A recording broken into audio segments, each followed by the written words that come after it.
सिद्धेभ्यः। ओम नमः सिद्धेभ्यः। ओम नमः सिद्धेभ्यः।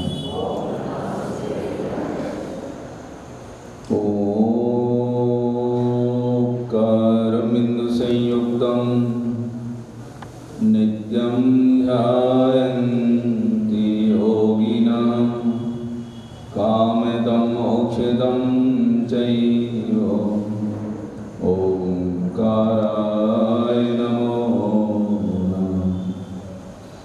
सरस्वती नमस्तुभ्यं वरदे कामरूपिणी विद्यारंभं करिष्यामि सिद्धिर्भवतु मे सदा सिद्धिर्भवतु मे सदा। जय बोलो श्री पंच परमेष्ठी भगवान। आपने इतनी अच्छी जयकारा लगाई, बिना माइक के भी इतनी तेज आवाज आती है। अब जरा माइक लगवा दें तो तेज आएगी ना। जय बोलो देवादिदेव श्री 1008 आदिनाथ भगवान की। चारित्र चक्रवर्ती आचार्य श्री शांति सागर जी महाराज की। षष्ठम भट्टाचार्य आचार्य गुरुवर श्री अभिनंदन सागर जी महाराज की। संत श्रोमणी आचार्य गुरुवर श्री विद्यासागर जी महाराज की। धर्मालंकार आचार्य श्री रैण सागर जी महाराज की। पर्वराज पर्यूषण पर्व की। उत्तम आर्जव धर्म की।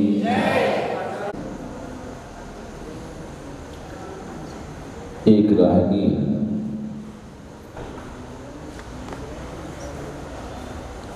एक गांव से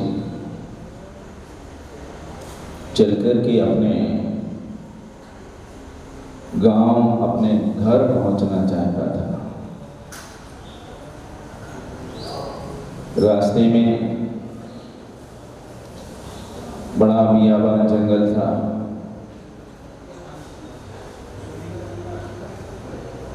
जंगल की टेढ़ी मेढ़ी गलियों से पगडंडियों से चलते हुए वह परेशान हो गया,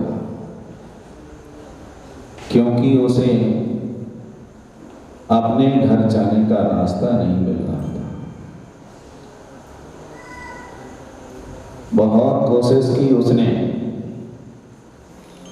जितनी कोशिश करता उतना और भटकता जाता।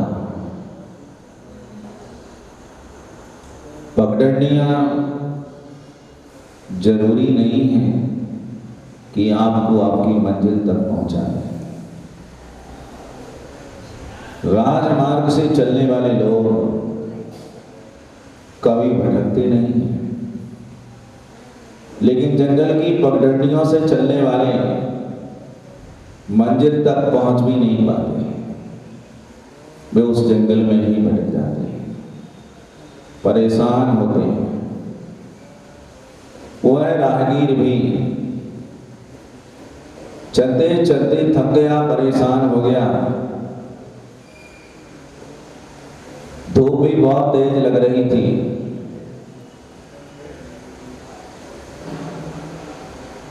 पूरा दिन ऐसे ही निकला जा रहा है, कैसे घर पहुंचूंगा। लेकिन थकावट बहुत थी। उसने सोचा थोड़ी देर इस छाया वाले वृक्ष के नीचे बैठ करके विश्राम कर लिया जाए, फिर इसके बाद में कोई रास्ता खोजा जाए।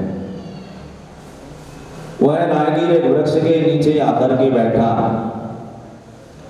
थोड़ी देर शांति प्राप्त करने के लिए, विश्राम लेने के लिए उस वृक्ष की छांव में बैठा था। अभी बैठ करके 5 ही मिनट हुए होंगे कि अचानक उसे घबराहट पैदा हो गई। घबराहट इस बात की थी कि सामने से देखता है एक बहुत बड़ा लंबा काला नाग ठीक उसी तरफ वृक्ष की तरफ ही बड़ी तेज गति से चला आ रहा था।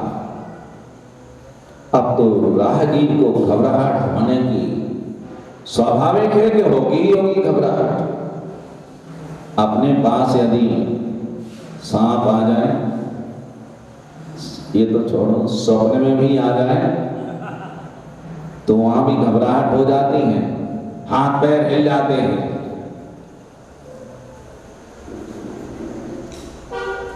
अब राहगीर सोचता है कि कहां जाऊं, ये बिल्कुल सामने आ गया है और ये काल है, यदि काटेगा तो पानी भी नहीं मांगेगा। अब कहीं दौड़ के बाहर जाने का काम नहीं है, क्योंकि ये बहुत तेजी से दौड़ा हुआ है। बेचारा घबराया होगा, डरा होगा, जीवन की अंतिम सांसें ले रहा हो, और वृक्ष के पास वह बैठा है, अपने सीने पर हाथ रखे कि हे भगवान अब क्या होगा मेरा। देखता क्या है कि वह सांप जितनी तेज रफ्तार से आ रहा था, बहुत टेढ़ा मेढ़ा चल करके आ रहा था, और आया तो वृक्ष के पास ही उसने देखा कि उसका बिल था। उस बिल में वह धीरे धीरे अंदर चला गया।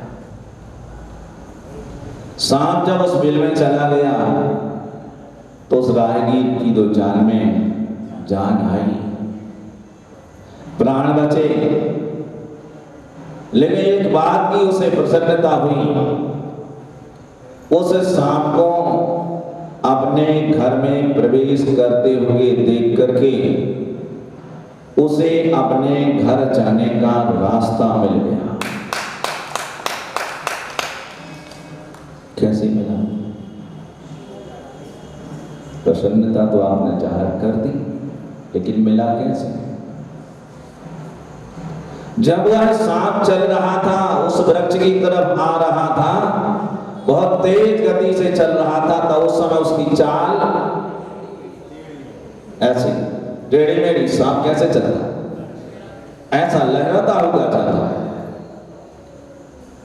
और जब वह अपने बिल में जा रहा था, अपने घर में प्रवेश कर रहा था, उस समय एकदम बिल्कुल सीधा हो गया और सीधा चला गया। उस राहगीर को रास्ता मिल गया कि इस टेढ़ी मेढ़ी चाल से यदि हम सुबह से शाम तक और कई दिन तक भी चलते रहेंगे तो इसी जंगल में भटकते रहेंगे, अपने घर नहीं पहुंच सकेंगे। यदि घर पहुंचना है, वापस अपने घर लौटना है, तो इस सांप की तरह यदि सीधे होकर के हम चलेंगे तो अवश्य हम अपने घर पहुंच सकते हैं। उस राहगीर के लिए अपने घर पहुंचने का रास्ता मिल गया। पगडंडी, टेढ़ी मेढ़ी पगडंडियों को, गलियों को, रास्तों को छोड़ो, जो सीधा राजमार्ग है उसे पकड़ो और अपने घर पहुंचो। आज का ही उत्तम आर्य धर्म हमारे लिए यही सिखा रहा है। टेढ़ी मेढ़ी चाल को छोड़ करके सीधा सरल होने की कोशिश करिए। टेढ़ी मेढ़ी चाल से निश्चित है यदि टेढ़ी चाल होगी तो इसके बाद कौन सी पर्याय होगी? वही टेढ़ी मेढ़ी वाली जिसको त्रियक कहा है। अभी महाराज जी समझा है, त्रियक मतलब त्रियंच। टेढ़ी मेढ़ी चाल चलने से, त्रियक चलने से त्रियंच गति में जाना पड़ता है और हम जाना नहीं चाहते। कोई जाना चाहता है? पशु कोई नहीं बनना चाहता है, सब परमात्मा बनना चाहते हैं। पशु कौन बनना चाहता है? कोई है क्या? नहीं, कोई नहीं। सब आदमी है, पक्का विश्वास है कि हम आदमी हैं। हम पशु नहीं बनना चाहते, सब परमात्मा बनना चाहते हैं। बंधु, परमात्मा बनना चाहते हो तो जो हमारी चाल है, जो हमारे जिंदगी के जीने का तरीका है, वो है बिल्कुल टेढ़ा मेढ़ा है, वह वक्र है, कुटिल है। और कुटिल रास्ते से चल करके तुम परमात्मा बनने के ख्वाब देख रहे हो, यह बिल्कुल असंभव, ये हो ही नहीं सकता है।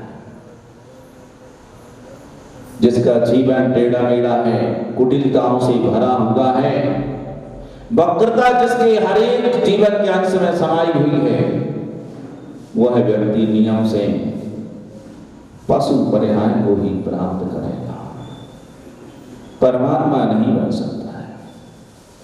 हम पशु नहीं बनना चाहते, परमात्मा बनना चाहते हैं, और अपनी जीवन की चाल, जीवन जीने का तरीका, हमारा जो ढंग, उसे हम बदलना नहीं चाहते। जब तक ये टेढ़ा मेढ़ा जीवन, कुटिलताओं से भरा होगा हमारा जीवन, जब तक इस आदतों को हम नहीं छोड़ेंगे, इस तरह के जीवन को नहीं छोड़ेंगे, तब तक हम परमात्मा नहीं बन सकते हैं। परमात्मा बनने के लिए हमें सरल होना पड़ता है। आर्जव धर्म का मतलब है कि सरलता। आर्जव का अर्थ है ऋजुता,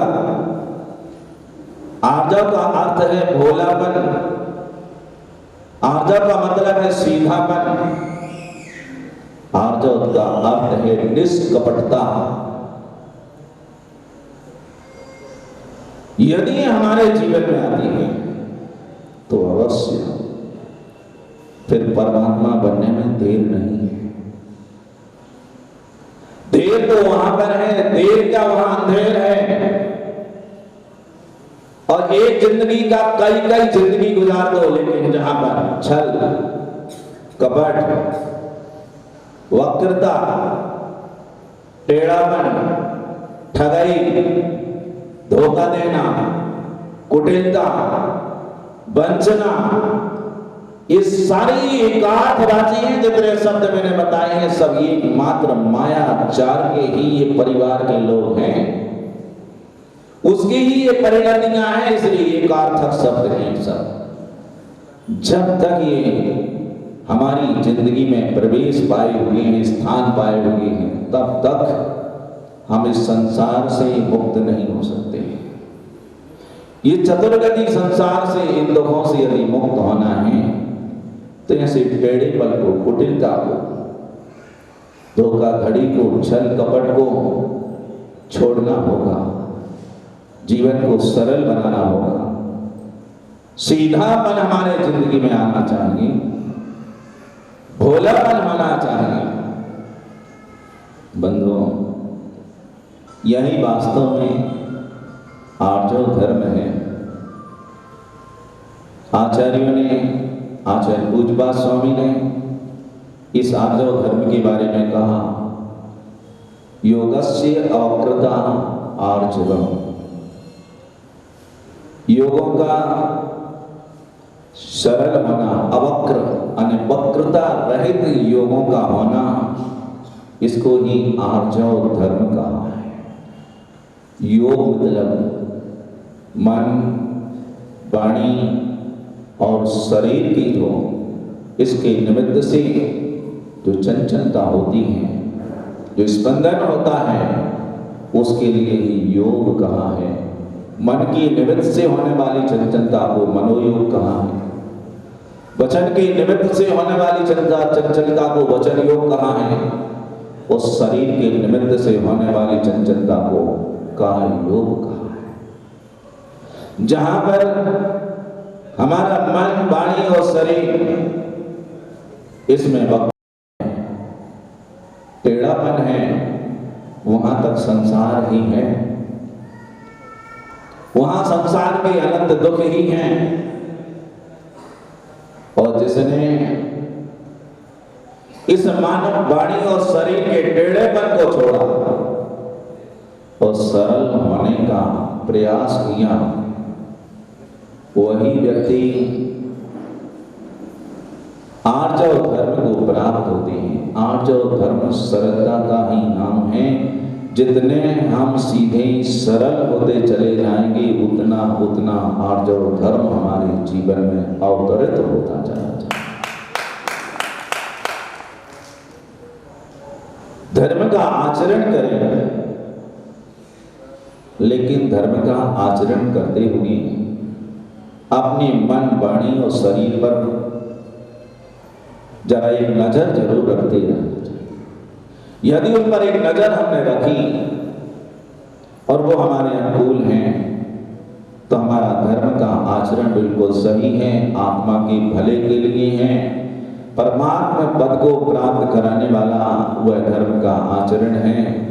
और यदि हमने इनकी तरफ नजर नहीं डाली और हमारे परिणामों में, हमारे विचारों में, हमारे आचरण में, हमारे वचनों में यदि वक्रता रही, टेढ़ापन रहा, छल कपट रहा, तो परमात्मा पद तो दूर, पशुता हमारी जिंदगी में रहेगी और पशु पर्याय ही हमें मिलेगी। आचार्य भगवान कुंद देव ने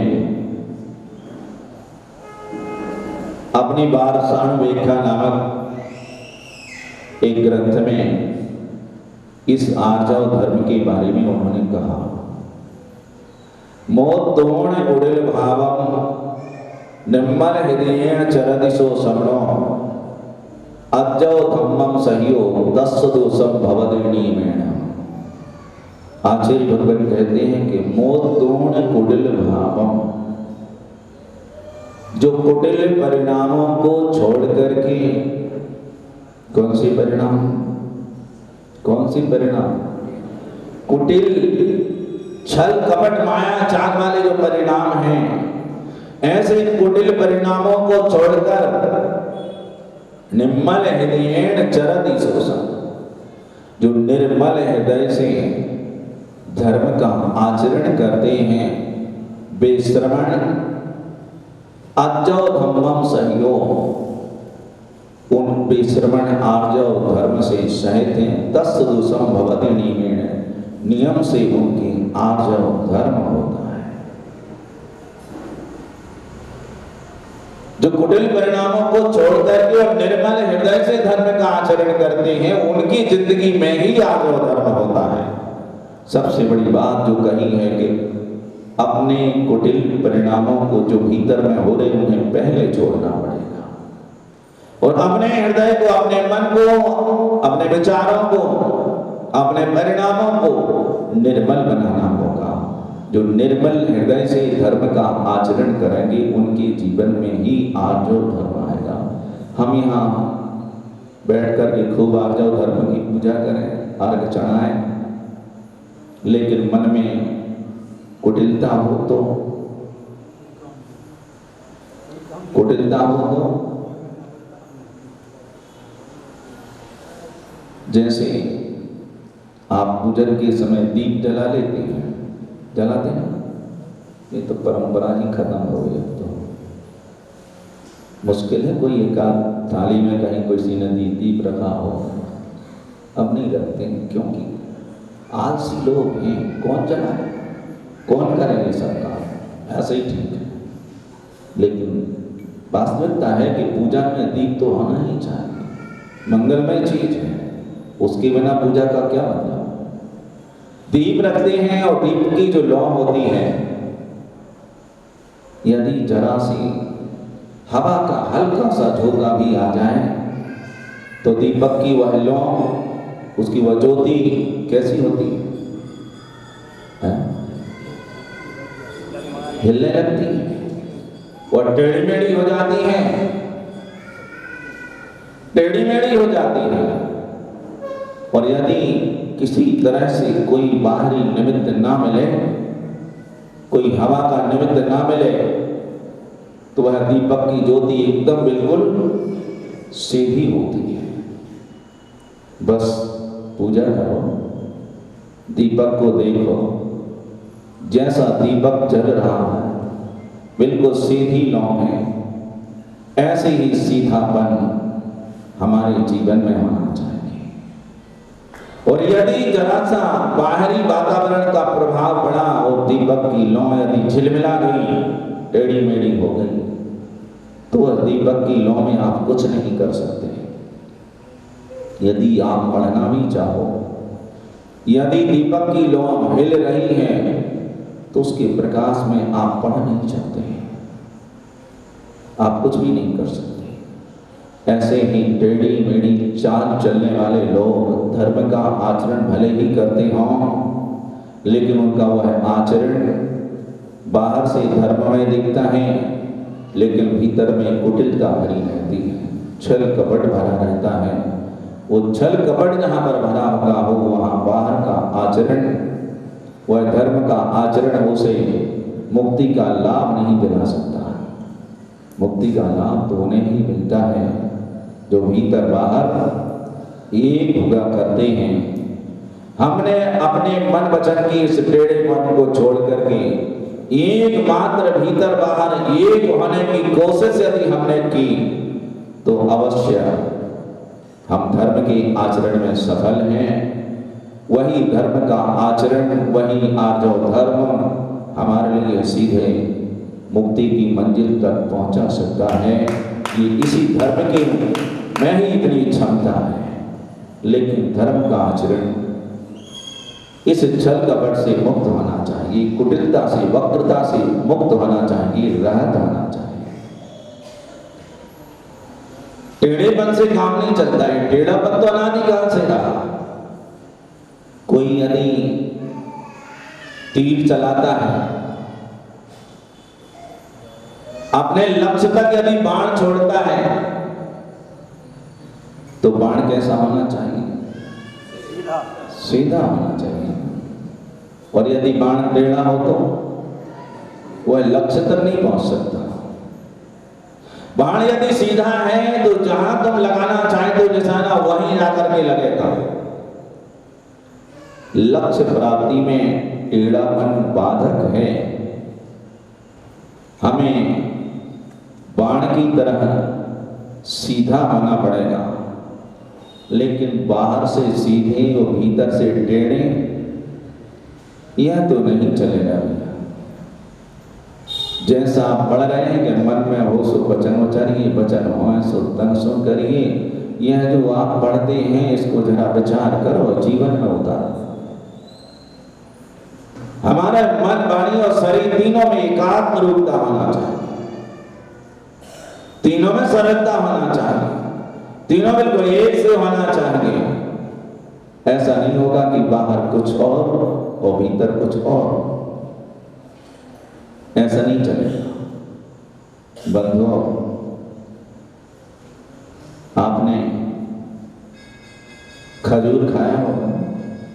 खजूर मतलब हाँ, पिंडी खजूर खाया होगा।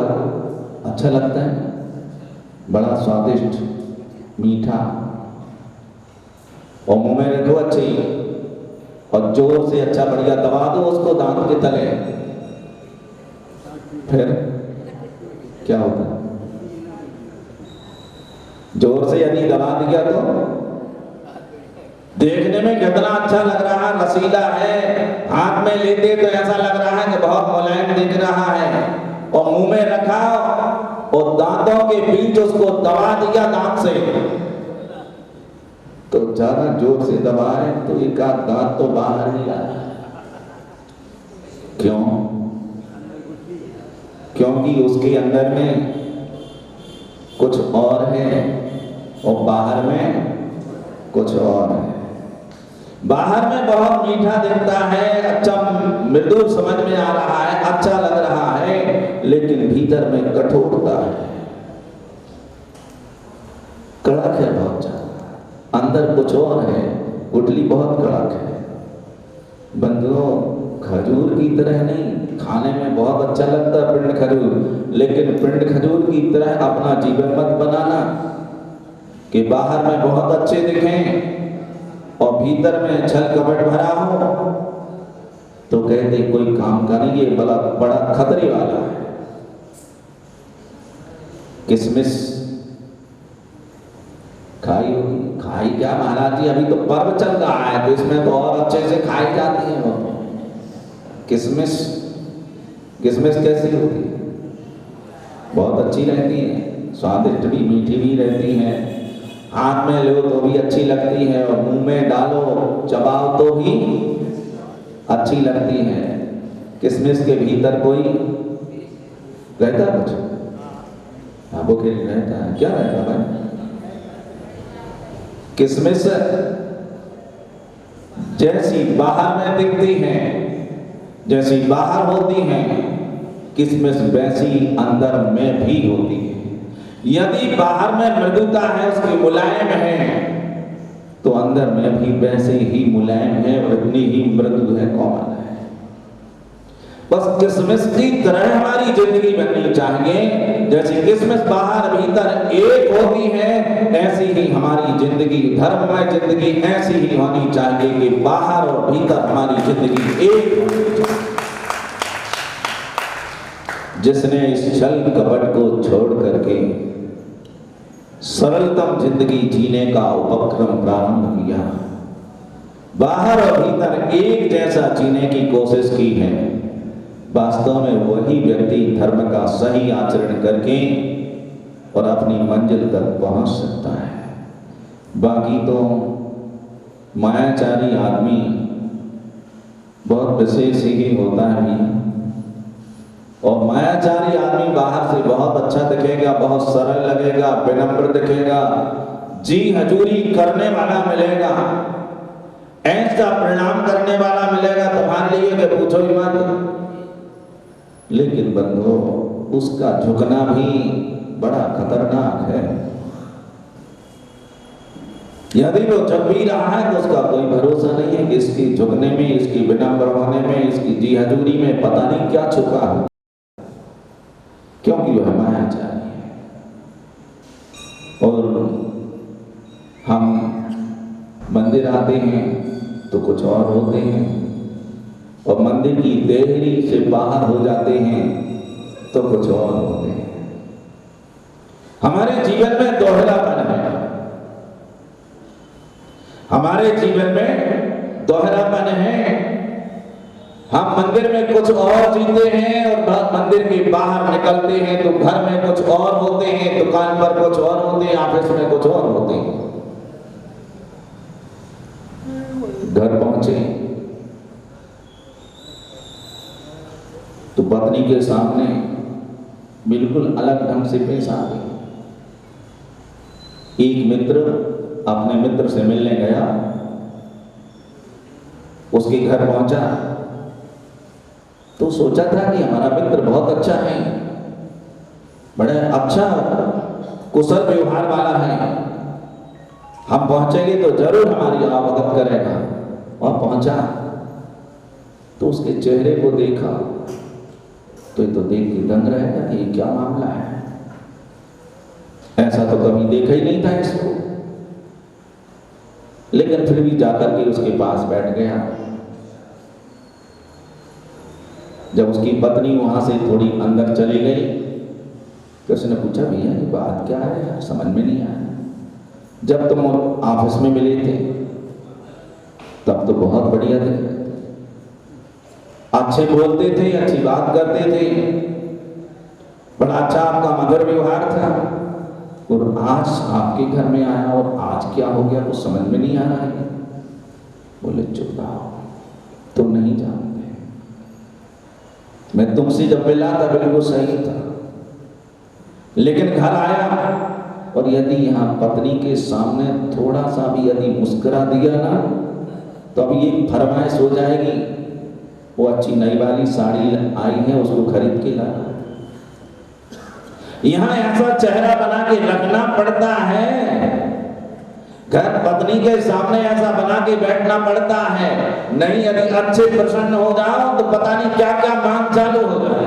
वाह रे आदमी, आप इसमें कुछ और, पत्नी के सामने घर में कुछ और, ये कैसा जीवन है? यही तो जीवन की विचित्रता है, यही जीने का हमारा तरीका बड़ा विचित्र है। नहीं, ऐसा नहीं, तरीका हमारा बिल्कुल अच्छा और सम्यक होना चाहिए। हम भीतर बाहर से अच्छे बने, सरल बने, एक बने, तब तो ठीक है। कुटिलता अच्छी बात है। सज्जन पुरुष और दुर्जन पुरुषों के बीच में यदि अंतर है तो इतना ही है। मनस्येकम वचस्येकम वपुस्येकम महात्मनाम मनस्यन्नत वचस्यन्नत वपुस्यन्नत दुरात्मना। जिनका मन एक, वचन में एक और शरीर में वही एक रूपता है, वह सज्जन पुरुषों की पहचान है। और जिनका मन अलग है, जिनका वचन अलग है और जिनका शरीर अलग है, ये दुर्जन खोटे लोगों की प्रवृत्तियां हैं, जिनके मन, वाणी और शरीर भिन्न भिन्न हुआ करते हैं। बंधुओं, हमें सरल होना पड़ेगा। सरल होने पर ही व्यक्ति अपने घर लौट के जा सकता है, अपने आप आ सकता है। कभी आप किसी सरोवर के किनारे खड़े हुए हो और यदि उस पानी की तरफ आपने देखा हो, गए कभी? कहां? सरोवर गए नहीं? तालाब? बुआ जी कहां गए? किसी तालाब में गए कहीं देखने? कभी उसके किनारे पर खड़े होकर के आपने तालाब में भरे पानी पर नजर डाली? जब पानी भरा रहता है तालाब का, एकदम शांत रहता है, उस समय किनारे पर खड़ा हुआ व्यक्ति उस शांत पानी में अपना चेहरा देख लेता है। उसका चेहरा उस पानी में नजर आता है। और जरा सा कंकड़ यदि उस पानी में गिर जाए तो उसमें एक नहीं अनेकों तरंगे उठने लगती, रिपिल पर रिपिल, पता नहीं कितनी तरंगे उठने लगती हैं। पर ऐसी जब तरंगे उठती हैं, पानी चंचल हो जाता है, तो उस समय क्या उस पानी में हम अपना चेहरा देख सकते हैं? नहीं देख सकते। क्यों? क्योंकि पानी चंचल हो गया है, तरंगायित हो गया है, इसलिए उस पानी में हम अपना चेहरा, अपना प्रतिबिंब नहीं देख सकते हैं। उस पानी में ही अपना प्रतिबिंब दिखता है। जो पानी एकदम शांत बैठा हुआ है, उसमें ही अपना प्रतिबिंब दिखाई देता है। बंधुओं, आत्मा उनको ही दिखती है जिनके भीतर में कसायों की, छल कपट की तरंगे नहीं होती हैं। छल कपट की तरंगों से रहित जो बिल्कुल एकदम शांत होते हैं, सरल होते हैं, उनको ही अपनी आत्मा नजर आती है, आत्मा का प्रतिबिंब उन्हें नजर आता है। और जहां इनमें टेढ़ापन होता है, मन, वाणी, शरीर में कुछ और कुछ हुआ करता है, उनकी चंचलता में हम अपने आत्मा का अनुभव या उसका दर्शन नहीं कर सकते हैं। बंधुओं, निस्तब्ध पानी में जैसे अपना प्रतिबिंब दिखता है, ऐसे ही बिल्कुल सरल मन, वाणी, शरीर के इस क्रिया में ही हम अपनी आत्मा को देख पाएंगे और वो व्यक्ति ही अपनी आत्मा तक पहुंच सकते हैं, वहां तक जा सकते हैं। बंधुओं, सरल ऐसा धर्म है, सरलता बहुत सरल धर्म है। सरलता जो है बहुत सरल धर्म है। टेढ़ापन सरल नहीं है। टेढ़ेपन के लिए तो पता नहीं, छल कपट के लिए तो कितनी प्रवृत्तियां अपनाना होती, कितना परिश्रम करना पड़ता होगा, कितना दुराव छुपाव रखना पड़ता होगा उस छल कपट के लिए। लेकिन सीधे रुकावट के लिए खेल, कोई बात नहीं, थोड़ी हमारी तरफ ध्यान दें। आप, मैं आपसे क्या कह रहा था मालूम है? अरे काय को मालूम, झंझट में कौन पड़ता है? सीधी सीधी बात करते हैं अपन कि जिसने छल कपट किया है, दूसरों को धोखा दिया है, उसे ही धोखा खाना पड़ा है। दूसरों को ठगने वाला व्यक्ति स्वयं ठगाया जाता है, उसे कोई बचा नहीं सकता है। हम बड़े प्रसन्न जरूर होते हैं कि हम दूसरों को ठग रहे हैं, दूसरों को धोखा दे रहे हैं। तुम दूसरे को नहीं, स्वयं अपने आप को धोखा देते हो और अपने आप को ठगते हो। एक बार एक पति पत्नी यात्रा पर निकले तो रेल से यात्रा कर रहे थे। रेल से यात्रा प्रारंभ की उन्होंने, दोनों पति पत्नी रेल में बैठ गए। पत्नी के मन में विचार आया,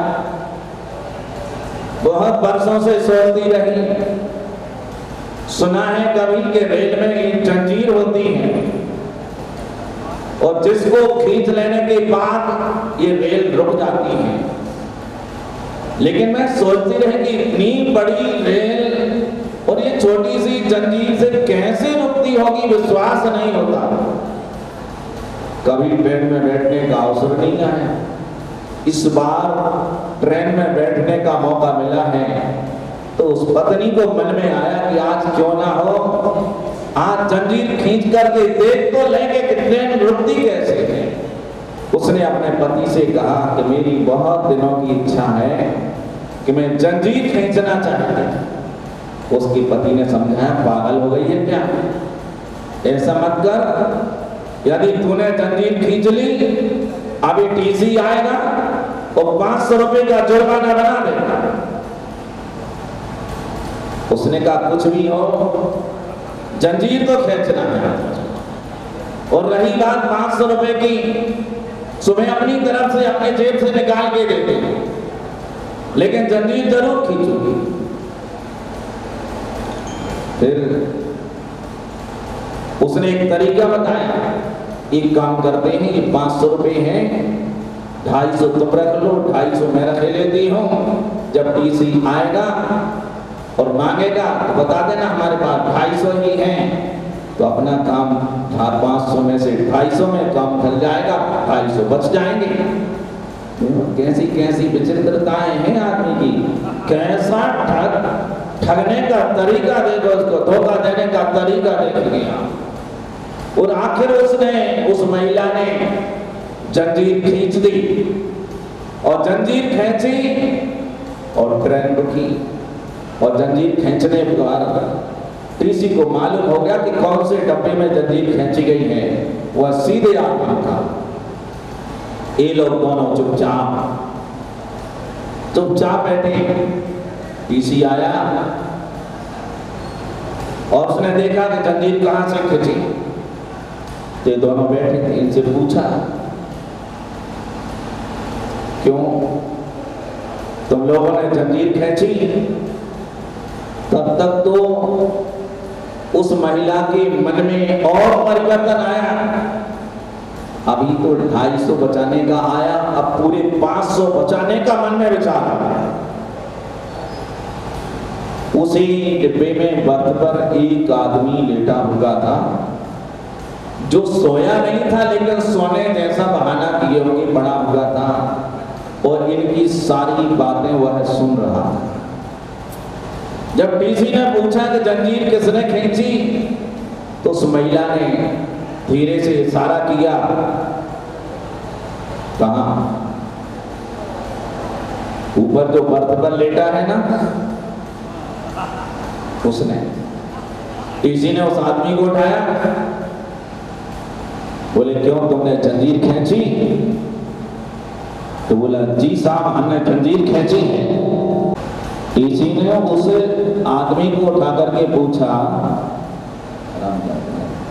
कि तुमने जंजीर खींची? तो आदमी कहता कि हाँ मैंने जंजीर खींची है। तुमने जंजीर खींची? तो बोलता है कि अभी मैं सो रहा था, मेरे सिरहाने के नीचे 500 रुपए रखे थे, मेरे सिरहाने के नीचे 500 रुपए रखे थे, इनने उठा लिए और दोनों ने 250 रुपए अपने पास रख लिए। मेरे 500 रुपए दिलवाओ, इसलिए मैंने जंजीर खींची है। जब तलाशी ली गई तो दोनों के पास 250 रुपए निकले। कैसा अच्छा तरीका है छल कपट का, आवाज बढ़ा देना। कैसा तरीका है, दूसरे को धोखा देने के लिए चले हम, लेकिन स्वयं धोखा खाते हैं। दूसरे को छलने के लिए चलते और हम स्वयं छले जाते हैं। बंधुओं, आज जो धर्म हमारे लिए इन सब से दूर होने की शिक्षा देता है कि ये छल कपट नहीं करना। यदि हमने छल कपट किया तो हमारा वर्तमान भी बिगड़ेगा और भविष्य भी हमारा बिगड़ जाएगा। इसलिए छल कपट को छोड़ करके धर्म का आचरण करना चाहिए। सरलता ऋजुता हमारे जीवन में आनी चाहिए। जिसके जीवन में सरलता आती है अवश्य वह व्यक्ति अवश्य ही अपने जीवन में धर्म का फल प्राप्त करता है और वह जो उसकी मंजिल है अपने आप तक पहुंचने की, अपने आप तक आने की, वही एक सच्चा रास्ता आज जो धर्म का है। जो जितना सीधा सरल होकर के जीवन जीता है अवश्य वह उतने ही शीघ्र अपनी आत्मा की तरफ लौट करके आ जाता है और जो आत्मा के निकट होता है वही व्यक्ति एक दिन संसार से मुक्त होकर के मोक्ष की मंजिल को भी प्राप्त करता है। मैं यही विराम देता हूँ, समय अपना हो गया है। इसी मंगल भावना के साथ जो सबके जीवन में सरलता आए, आज और धर्म आए, कसाएं, छल कपट मायाचार से बचें और ऐसे अपना जीवन महान बनाएं। इसी मंगल भावना के साथ विराम लेते हैं। भगवान महावीर स्वामी की